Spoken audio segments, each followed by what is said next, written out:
MP Mithun Reddy arrest అయ్యే అవకాశాలు కనిపిస్తున్నాయని పరిస్థితులు చూస్తే అర్థం చేసుకోవచ్చు సార్. అంటే అతనికి పైన లుకౌట్ నోటీస్ జారీ చేశారు. విదేశాలకు పారిపోకుండా మరి అరెస్ట్ అయ్యే ఛాన్సెస్ ఏమన్నా కనిపిస్తున్నాయా? ఈ లిక్కర్ స్కామ్‌లో ఏ4గా ఉన్నారుగా, మరి ఏం జరిగే అవకాశం ఉంది అతని విషయంలో సార్?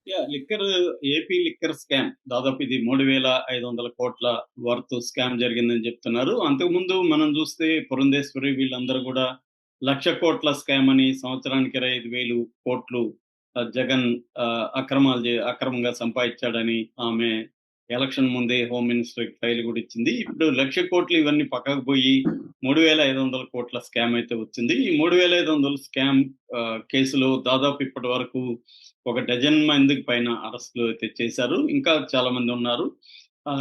దీంట్లో సిట్ ఏర్పడింది. దీనికి సిఐడి తరపున ఒక సిట్ వేశారు. ముందుగా సిఐడి చూస్తూనేది. దాని తర్వాత సిట్ ఫామ్ చేశారు చంద్రబాబు. ఆ తర్వాత ఈడీ కూడా ఎన్ఫోర్స్మెంట్ డైరెక్టర్ కూడా మేలో ఎంటర్ అయింది. జూన్లో సిట్ ఫామ్ అయితే జూన్ 2024లో సిట్ ఫామ్ అయితే మే 2025 మొన్న ఇది సిట్ ఈడీ రంగంలో దిగింది. ఈడీ వచ్చి పిఎంఎల్ఏ చట్టం కింద, అంటే పిఎంఎల్ఏ చట్టం నేను చాలాసార్లు చెప్పుకున్నాను, prevention of money laundering act. So ఈ యాక్ట్ కింద 33 మందిని వీళ్ళు చేర్చారు ఎఫ్ఐఆర్లో. ఆల్రెడీ 32 కోట్ల ఆస్తులను కూడా జప్తు చేశారు.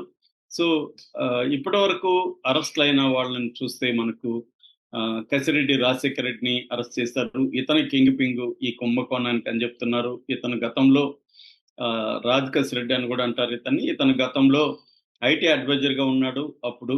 సో ఇతని ఆధ్వర్యంలోనే మొత్తం జరిగింది. ఇతను ఒక జూబ్లీహిల్స్ లో ఒక ఆఫీస్ పెట్టి అంటే మనీ కలెక్షన్ ని ఒక సిస్టమేటిక్ గా ఎలా చేశాడనేది కూడా నేను కూడా ఆల్రెడీ వీడియో చెప్పాను. అట్లాగే చెవిరెడ్డి భాస్కర్ రెడ్డిని అరెస్ట్ చేశారు. ఇక ధనంజయ రెడ్డి సీఎంఓగా ఉన్నాడు జగన్ దీంట్లో. సీఎం ఆఫీస్ లో పనిచేసేవాడు, సీఎంఓకి సెక్రటరీగా ఉండేవాడు. అట్లాగే కృష్ణమోహన్ రెడ్డి ఐఏఎస్, ఈయన ఓఎస్డీగా ఉన్నాడు జగన్ కి. గోవిందప్ప బాలాజీ ఈయన భారతీ సిమెంట్స్ లో పనిచేసేవాడు.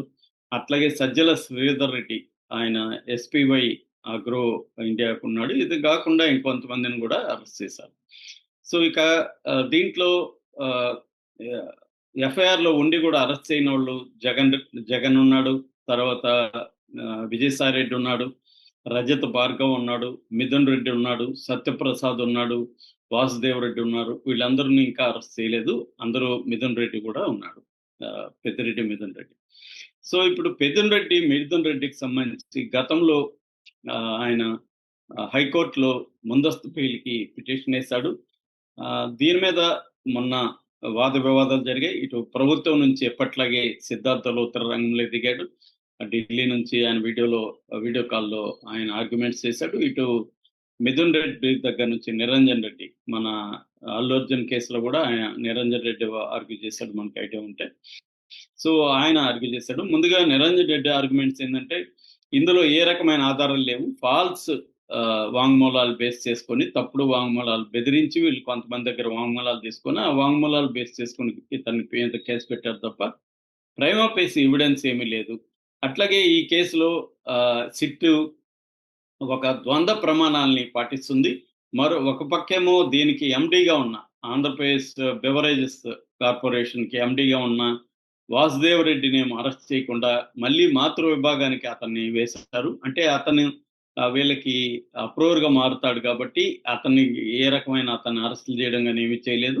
అట్లాగే సత్యప్రసాద్ ఉన్నాడు, సత్యప్రసాద్ని కూడా అరెస్ట్ చేయలేదు వీళ్ళు. మరోవైపు రజత్ భార్గవ్ మీద కూడా ఎటువంటి చర్య తీసుకోవడం, ఎందుకంటే రజత్ భార్గవ్ కూడా వీళ్ళకి సరెండర్ అవుతాడని చెప్తున్నారు. ఈ రకంగా వీళ్ళకి అనుకూలంగా ఉన్న వాళ్ళ మీద మాత్రం కేసులు పెట్టట్లేదు, అరెస్టులు చేయట్లేదు.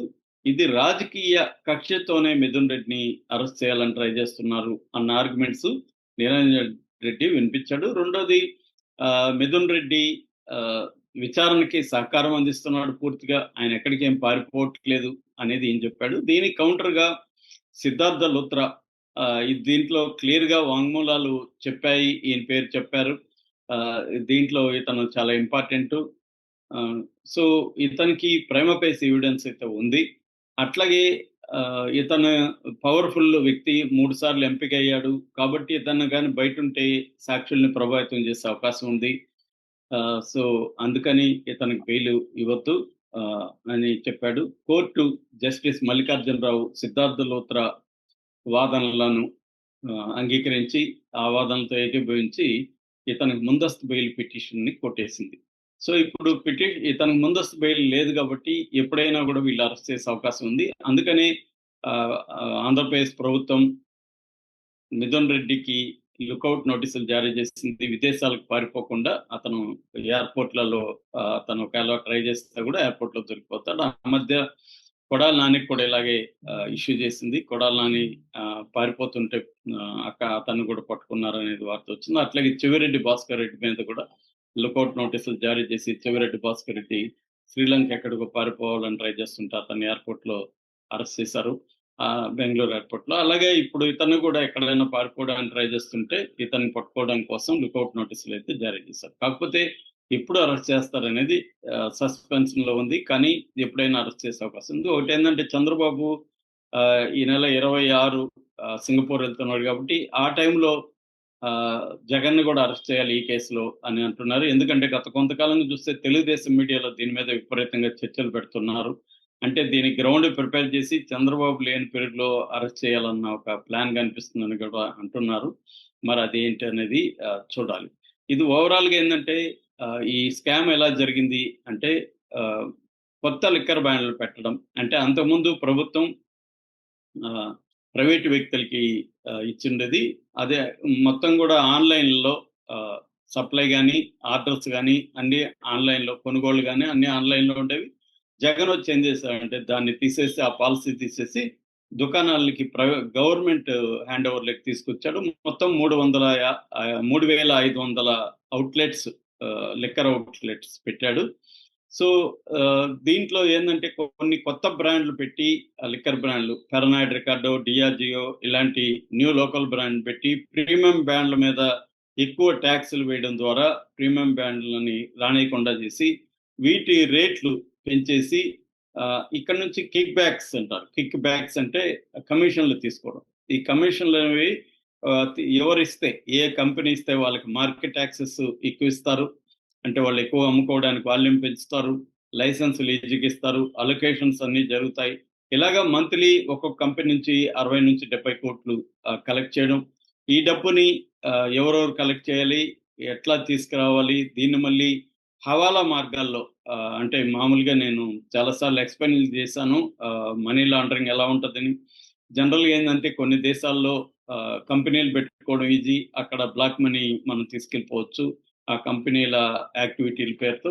అక్కడి నుంచి అక్కడ బ్యాంకులేసుకోవచ్చు.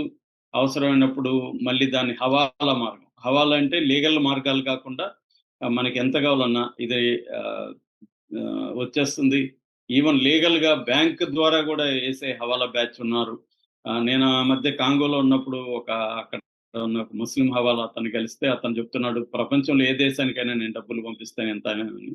సో, వాళ్ళు ఒక చిన్న ఏదో సింబల్ ఇస్తారు మనకి. దాన్నిక్కడ వచ్చి ఎక్కడో సికింద్రాబాద్ టవర్ క్లాక్ దగ్గరికి రమ్మంటారు. క్లాక్ టవర్ దగ్గరికి.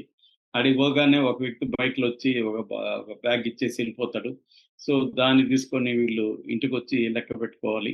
అలాగా పక్కాగా ఉంటదనమాట. ఆ హవాలా అనేది వెరీ నీట్‌గా జరుగుతుంది. అలాగా హవాలా మార్గం ద్వారా మళ్ళీ ఇండియాకి దీని డబ్బులు ఇవన్నీ కూడా రాజ్ కసిరెడ్డి చేశాడని చెప్తున్నారు. విజయసాయి రెడ్డిని ఏమో సాక్ష్యంగా పిలిపించారు ఆల్రెడీ. మొన్న పిలిస్తే ఆయన నేనిప్పుడు బిజీగా ఉన్నానని చెప్పాడు. విజయసాయి రెడ్డి కూడా ఓపెన్‌గా ఇదంతా రాజ్ కసిరెడ్డే చేశాడు. సూత్రధార అతనే అని చెప్తున్నాడు. సో, ఈ నేపథ్యంలో ఆహ్, వీళ్ళు ఇంకొక మెథడ్ ఏందంటే ఇంజినీరింగ్ స్టూడెంట్‌లను, తర్వాత నిరుద్యోగుల్ని పెట్టి వాళ్ళ ద్వారా కలెక్ట్ చేశాడు. ఎట్లయితే మన కుబేర్‌లో భిక్షగాళ్ళ ద్వారా బ్లాక్ మనీని లంచం ఇవ్వడానికి ప్లాన్ చేశారో, ఇక్కడ గూడా వీళ్ళేం చేశారంటే ఒక 200 మందిని ఇంజినీరింగ్ స్టూడెంట్‌లని కొంత ఆన్‌లైన్ నాలెడ్జ్ ఉన్న నిరుద్యోగుల్ని పట్టుకొని వాళ్ళ ద్వారా చేశారని చెప్తున్నారు. ఇప్పుడు వాళ్ళల్లో గూడా కొంతమందిని అరెస్ట్ చేశారు. సో, ఇవన్నిటిని ఇప్పుడు ఈడీ క్షుణ్ణంగా పరిశీలిస్తా ఉందన్నమాట. సో, అంటే ఇటు బ్యూరోక్రసీ, ఇటు ఆహ్, నిరుద్యోగులు, తర్వాత వైసీపీ నాయకులు వీళ్ళు ముగ్గురు కలిసి దీన్ని ఈ కుంభకోణాన్ని అంటే కొంతమందికి ఫేవరబుల్‌గా చేసి దాంట్లో డబ్బులు కలెక్ట్ చేసి దీన్ని మళ్ళీ హవాలా మార్గాల ద్వారా మళ్ళీ తెప్పించుకోవడం అనేది ప్రధానంగా ఇది. దీంట్లో ఖచ్చితంగా మిథున్ రెడ్డినైతే అరెస్ట్ చేసే అవకాశం అయితే ఉంది. Thank you so much.